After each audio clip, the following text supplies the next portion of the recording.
مبلغ دعوت اسلامی اور رکن شورا نے سنتوں بھرا بیان فرمایا۔ باب المدینہ کراچی پاکستان میں مدنی پھول بھی بے حد اہم اور انداز بھی بہت خوب۔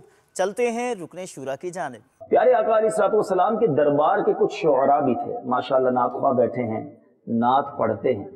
پہلے کے دور میں دو طرح کی لڑائیاں ہوتی تھیں۔ ایک لڑائی تو یہ ہوتی تھی کہ لوگ تلواروں سے لڑتے تھے، اور اس زمانے میں شعروں کے ذریعے، لکھائی کے ذریعے بھی لڑائی ہوتی۔ مسلمانوں کے خلاف، پیارے آقا علیہ السلام کے خلاف وہ اشعار لکھتے اور صحابہ کرام ان اشعار کا جواب دیا کرتے۔ تو میرے آقا علیہ السلام نے ان سے فرمایا تم لوگ مشرکین کی ہجوم کرو، یعنی ان کے خلاف اشعار لکھو، کیونکہ مومن اپنی جان اور مال سے جہاد کرتا رہتا ہے، اور تمہارے اشعار گویا کفار کے حق میں تیروں کی مار کی برابر ہے، یعنی ایسے ہی اشعار لکھتے تھے۔ اچھا، ایک اور صحابی حضرت عبداللہ بن رواحہ، اب یہ بڑے خوبصورت ان کا کام تھا کہ نبی پاک علیہ السلام کی نعتیں لکھا کرتے۔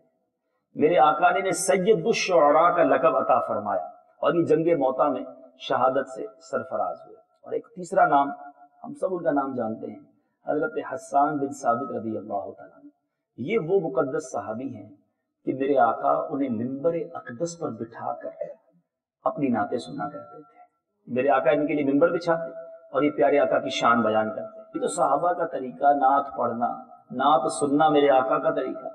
نعت خوانی جاری رہے گی۔ خدا اہل سنت کو آباد رکھے، محمد کا میلاد ہوتا رہے گا۔